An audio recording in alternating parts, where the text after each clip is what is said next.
Olá você, olá todo mundo que está vendo essa live ou que está vendo a reprise dessa live. É uma live de aquecimento e eu estou há poucos momentos, pouco tempo de começar aqui a jornada para dar sentido. Deixa eu arrumar um pouquinho essa câmera aqui. Olá Sofia, tudo bem? É bom que eu tô aqui animado, tô animado, tô cheio de energia, um pouco ansioso, essa é a verdade, para falar, né, para construir esse projeto, para fazer acontecer esse projeto. Vamos dar um minutinho aí para as pessoas irem se achegando e e esse essa plataforma entregar, né, a live para as pessoas. Comecei um minutinho antes porque algumas pessoas disseram que demorou para ver lá no Instagram e tal. E é um prazer poder estar com as pessoas, né? Olá, muito bem. Então hoje o meu plano aqui é falar um pouquinho, continuar aqui minha proposta, para continuar com a ideia de uma live de aquecimento para a jornada para dar sentido. Queria falar um pouco de filosofia como saúde mental. E essa é uma proposição que eu aprendi com uma... Boa noite, Vini. Spinning, olha só, que legal.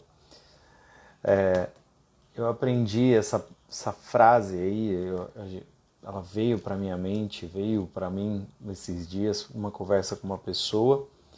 Achei muito curiosa essa afirmação, que filosofia é saúde mental e faz todo sentido. Propus aqui alguns tópicos, né? Primeiro, o que é filosofia, a inutilidade da filosofia, o cuidado de si, e terminar com o penso logo existo. Isso aí, na sequência, vai aquecendo o coração, as turbinas, o nosso tempo aqui para a chegada na jornada para dar sentido. O meu curso que começa hoje com uma aula aberta, mas apenas para quem se inscreveu. Né? Se inscreve, entra lá, vai receber o link, vai ter o link de entrada para a live. Vou fazer essa live no YouTube, né? É uma aula um pouco mais longa, um pouco mais densa, muito provavelmente. Né? Mas ainda como é primeira, é para ir aquecendo, para ir acolhendo as pessoas, ajudando elas a entenderem o contexto da minha fala, a entenderem o que eu estou produzindo e pensando. Bom, o que é filosofia, né? O que é filosofia é uma coisa que a gente vive tentando explicar, dizer, vários filósofos continuam respondendo essa pergunta, e aí eu escolhi uma fala do Marco Aurélio, aquele filósofo rei, né, imperador, que ele vai dizer: filosofia, ela é uma espécie de guia, ela serve de uma espécie de guia. E é curioso que ela consiste em guardar o Deus interior livre de insolências, de leviandade, né, de dano, de engano, de dissimulação. Tudo bem, graças a Deus. E essa ideia de filosofia como uma guia externa e interna é muito curiosa. Eu gosto dessa ideia, eu acho que vai muito bem. O Marco Aurélio, nas Meditações, reflete da importância que teria a filosofia como um caminho de guia, de orientação maior, que seria para elevar o espírito, elevar a forma de vida das pessoas para uma vida mais saudável, mais interessante, mais ativa. Né? Então eu penso que filosofia, para muita gente, é uma matéria da escola. É uma matéria que não teve na escola. É uma matéria, um conteúdo, um componente curricular, e é muito mais do que isso. É uma cultura que nos foi sendo roubada, isso é um fato, porque eu não tive filosofia na escola, fui ter esse contato muito depois. E para mim fez falta. Se eu tivesse tido essa cultura, Antes eu tenho certeza que muitas coisas na minha vida seriam melhores, né? Eu penso também que filosofia está muito além daquilo que as pessoas acham de uma área em que as pessoas falam difícil, falam de coisas muito absurdas.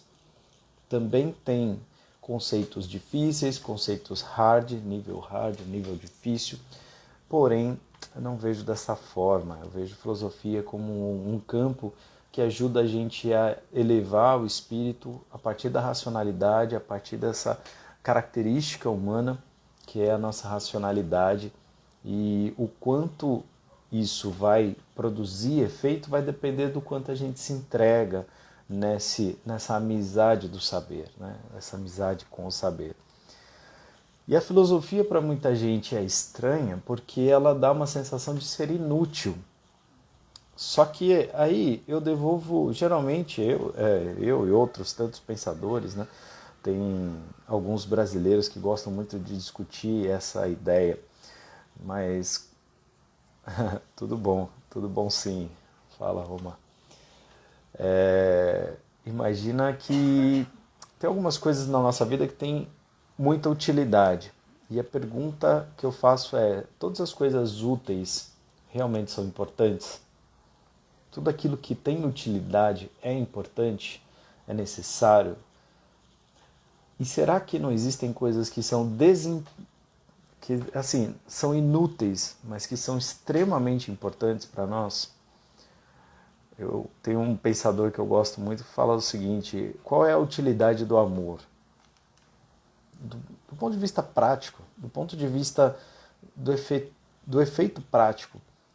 O amor em si, ele pode ter um efeito de nos conectar a pessoas, e isso é útil. Mas aquele amor que é um amor que gera muitas vezes preocupação, eita, do que você está falando?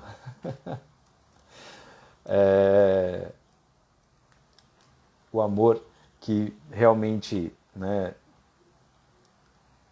que faz muitas vezes com que a gente perca a linha, perca o centro, que faz com que a gente muitas vezes se preocupe, que a gente gaste muito mais energia do que receba. Então, agora, quem é que vai dizer que isso é desimportante? Qual é a utilidade de uma obra de arte? Qual a utilidade de uma obra de arte na sua vida? Né? Qual a utilidade de um banho gelado, né? Como está dizendo aqui o Roma. Eu penso que a coisa da utilidade, ela é super valorizada. A utilidade é muito super valorizada, é um conceito hipervalorizado. A gente fica buscando utilidade nas coisas, mas algumas coisas têm maior valor exatamente por serem inúteis, por não terem uma função necessariamente. E vão ter um lugar especial na nossa vida exatamente porque elas não fazem parte daquilo que é necessário para o cotidiano, aquilo que está ligado diretamente ao nosso trabalho. Então, é muitas vezes aquilo que vai nos distanciar do trabalho, é aquilo que vai nos distanciar dos problemas, porque vai fazer com que a gente pense de outras formas, mas evidentemente, filosofia vai ser uma área para nos levar a pensar os problemas, a nos levar a pensar o trabalho, as formas de vida, porque eu insisto numa filosofia focada na vida, né, em construir alguma coisa para a vida, né, em construir alguma coisa importante na sua vida. E aí eu vou evocar aqui o Michel Foucault, pensador do século passado, século XX, que estudou bastante a ideia do cuidado de si na filosofia e que percebeu que nos primeiros séculos da filosofia, né, grega, aquela filosofia grega, entre os séculos 3 a.C. e o século 2 depois de Cristo, havia um grupo de pensadores que tomava isso como o tema central da filosofia, o cuidado de si.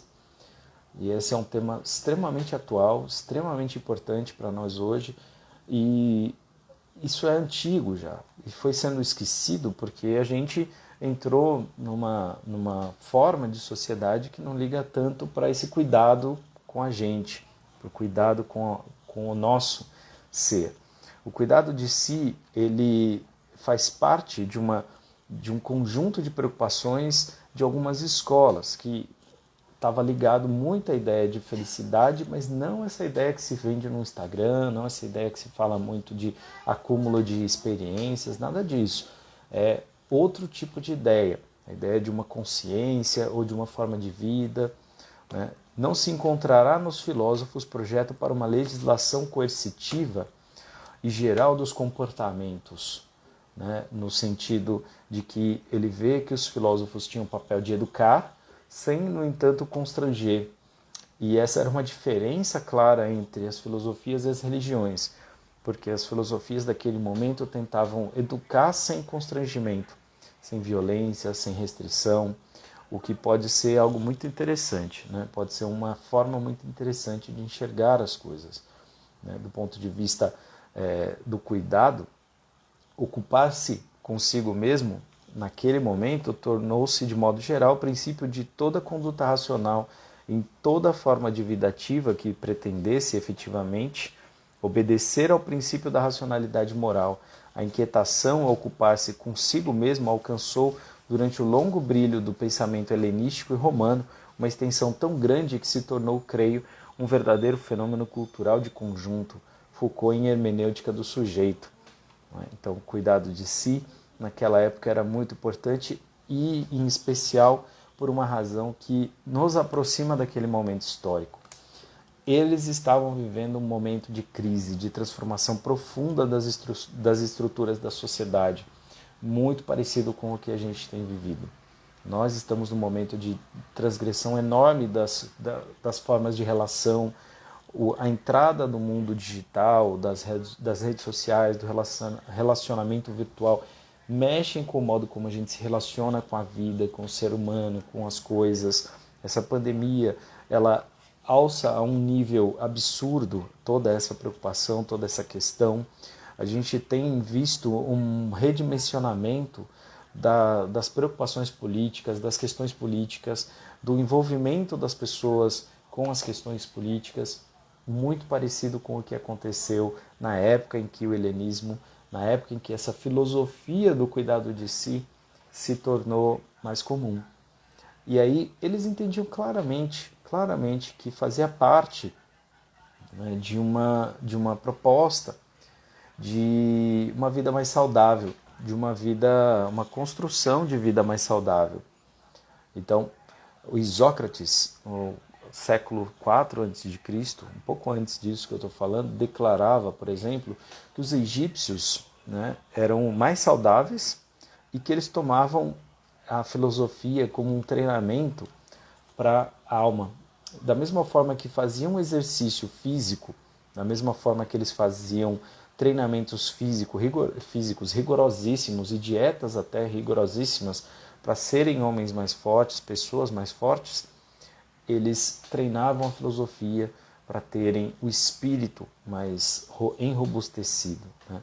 Então, de fato, a filosofia ou as filosofias servem ao longo dos séculos como uma forma também de construção de saúde mental. A gente pensa que saúde mental vai ter a ver com as nossas emoções, mas muito provavelmente tem a ver também com a nossa cultura, tem a ver com a nossa aprendizagem, tem a ver com o modo como a gente exercita o pensamento, como a gente decide, como a gente entende as coisas da vida. E é lógico que com concepções mais claras, mais seguras, com argumentações sólidas, é bem provável que a gente enfrente as questões com menos sofrimento, com menos dor. É bem possível. Mas a gente tem uma ideia do filósofo como uma pessoa inquieta, angustiada. Pode até ser, mas eu sinceramente prefiro a angústia da busca do que a angústia de não saber. A angústia da busca, ela é de uma direção, com uma certa direção, ela é uma angústia muito mais bem amparada, muito mais bem orientada do que aquela angústia de quando a gente não sabe lidar com as coisas, não sabe o que pensar. E a gente vive pensando, né, no nosso tempo, no nosso mundo, no nosso momento. Eu acredito que todo mundo tem uma concepção de que as pessoas são pensantes, de que o ser humano é pensante. A gente conhece a fala, né, de Descartes, penso, logo existo, que tinha um projeto e que até hoje está em curso a ideia de que o ser humano, porque é pensante, é superior a toda a natureza. E não é bem assim, né? A gente vê que esse ser humano que pensa e que poderia dominar a natureza e articular essa natureza para longevidade, para uma vida feliz, para a justiça, não o fez. Então a gente vive um tempo de decepção com relação a esse ser humano, né? Com o que ele fez do seu pensamento. Nós estamos vivendo uma época em que a negação da razão ela é gritante, o negacionismo é gritante, provando que talvez pensar não seja exatamente o modo de vida do ser humano, como disse o Descartes. Talvez para muita gente pensar seja sem muita preocupação. Talvez Hannah Arendt, citando Spinoza, tenha razão. Pensar é difícil. Pensar é difícil.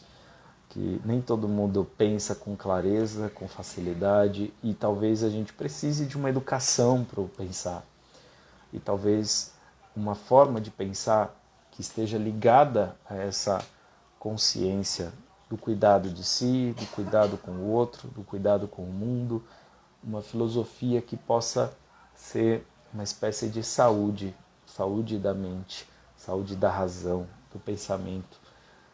Não é absurdo, é algo que eu quero construir aqui, é algo que eu quero trazer a partir do meu trabalho, né, do trabalho de ensinar. Eu acredito no poder transformador da educação. Isso é uma marca para a minha vida, para o meu trabalho. E a ideia, né, essas lives de aquecimento eram para chamar as pessoas para retomar o contato comigo ou entrar em contato comigo, ver um pouco do meu método, pensar um pouco na minha fala, de repente se sentirem mais tocados e com vontade de participar da jornada para dar sentido ao meu projeto, que eu quero que seja um grupo um pouco restrito. Eu acho que você está brincando com coisa séria, né? Eu não incentivo nenhuma das duas atividades. Eu acho que você coloca poucas opções. Eu acho que na vida tem outras opções mais legais, né? Então, penso aqui que a ideia é que formar um grupo de pessoas interessadas em filosofia, interessadas em aprender e debater, em algum momento buscar mais aprofundamento nas coisas, aprofundamento daquilo que eu vou provocando ao longo de algumas semanas, e precisa estar lá para saber mais. Precisa entrar, fazer a experiência, é sem compromisso, a princípio, né, sem custo algum. Né? As primeiras partes dessa experiência vão ser totalmente gratuitas, basta a pessoa ir lá, se inscrever na jornada, participar, vai ter informações, a gente vai formar grupos, a gente vai conversando, trocando informação, trocando ideia. Você vai ter meu contato, vai poder fazer perguntas para mim, diretamente para mim. E eu acho que isso é um caminho muito interessante, tá bom? Valeu. Cara, eu amo mesmo o assunto, amo falar de filosofia. Não tenho dado aula de filosofia na escola que eu trabalho, e que legal, e eu tô achando essa sala aberta, né, que é a internet, essa sala aberta que tá possibilitada aí pela internet. E boa noite, como vai ali? É um prazer tê-la aqui. Todos esses dias algumas pessoas me acompanharam mesmo, queria agradecer bastante ao Paulo Mendes, a minha mãe que entrou nas aulas, né? o João, o Vi. Eu acho que tem muita gente que está me acompanhando, me dando uma força. Eu ainda não estou com todo o traquejo, acho que faz parte, é um começo, eu não fico perturbando as pessoas, falando toda hora, mas está feito o convite, quem foi chamado foi, e alguns vão participar e eu vou ficar muito contente com a presença. Daqui a poucos minutos eu começo, então eu estou aqui falando, mas eu estou nervoso, ansioso, com muita vontade de seguir e espero vocês lá. Às 8 horas começa, o link está disponível para todo mundo que se inscrever, ok? O link de inscrição tá toda hora no meu stories, tá nos vídeos que eu publiquei no YouTube nos últimos dias, também na minha bio. É isso aí, Paulo. Bora conhecer mais a respeito da filosofia. Valeu, cara. Obrigado. É isso aí. Gente, encerro aqui as lives de aquecimento. Agradeço muitíssimo quem assistiu, quem participou e até mais. A gente se vê num espaço um pouquinho mais reservado. Até logo.